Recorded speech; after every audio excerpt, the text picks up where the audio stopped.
Question है आपके सामने, light from a small object in air. Air में एक स्मॉल ऑब्जेक्ट है, तो मैं एक एक्सिस यहाँ पे बनाता हूँ और मान के चलो यहाँ पर कोई ऑब्जेक्ट रखा हुआ है। In air falls on A spherical glass surface, यहाँ से लाइट निकली है स्फेरिकल ग्लास सरफेस में बनाता हूँ यहाँ पे इस टाइप से, और ये यहाँ पर गिरती है ग्लास सरफेस पर।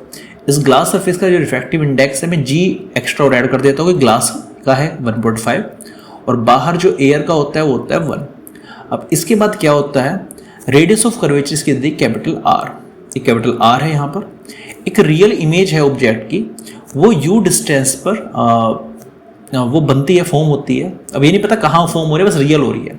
अच्छा, रियल में क्या होता है, रियल में एक्चुअल में इस एक्सिस पे मिलनी चाहिए, वर्चुअल में इस एक्सिस पे मिलनी चाहिए, पीछे बढ़ाओगे तो मिलेगी वर्चुअल केस में। अब यहाँ पूछा क्या गया है, यू और आर में क्या रिलेशन है। तो सबसे पहले आप एक ट्रिक दिमाग में रख लीजिए, जब भी ये ट्रिक आपके सामने आए तो ध्यान रखना हमेशा।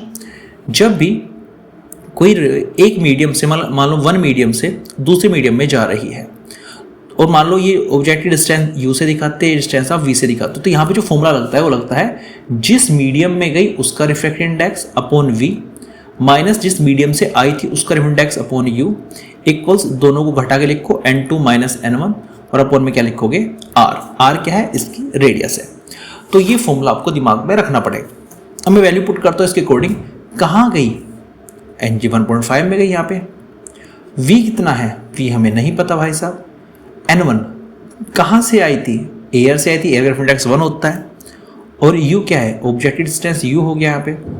अब यहाँ पे 1.5 माइनस 1 अपॉन r रखेंगे। अब यहाँ पे इसको सोल्व करेंगे। अच्छा, एक चीज़ ध्यान रखना, जो उल्टे हाथ पे होता है वो सब नेगेटिव होता है, जो सीधे हाथ पे होता है वो सारा पॉजिटिव होता है। तो u क्या है हमारा, उल्टे हाथ पे है तो इसको माइनस u लेके चलेंगे। v कहा है, इमेज तो आगे बन रही है तो v पॉजिटिव है, r भी पॉजिटिव है। सोल्व करेंगे 1.5 upon v minus minus plus हो गया 1 अपॉन u इक्वल्स 1.5 में से 1 गए 0.5 अपॉन r यहाँ पे रह गया। अब इसको हम इधर लेके आएंगे तो 1.5 अपॉन v यहाँ पर हो जाएगा 0.5 upon r minus 1 upon u।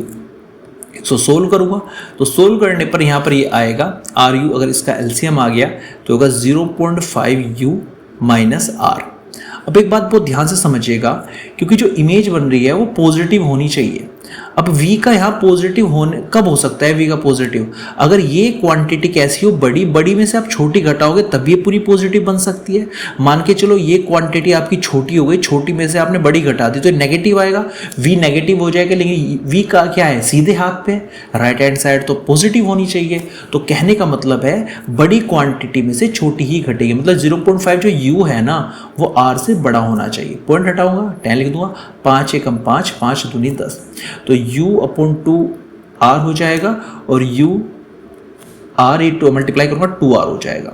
तो जो u है वो 2r से बड़ा होना चाहिए। तो D ऑप्शन यहाँ पर आपका सही हो जाता है। D option is your right answer. ऐसे क्वेश्चन में आपको 2 बातों का स्पेशल ध्यान है। एक तो ये जो फॉर्मूला है रिफ्रैक्टिव इंडेक्स वाला, refraction through a spherical glass surface वाला, ये ध्यान रखना, जहां पे गई उसका रिफ्रैक्टिव इंडेक्स यहाँ लिखते हैं और जहां से चली थी उसका रिफ्रैक्टिव इंडेक्स यहाँ लिखते हैं।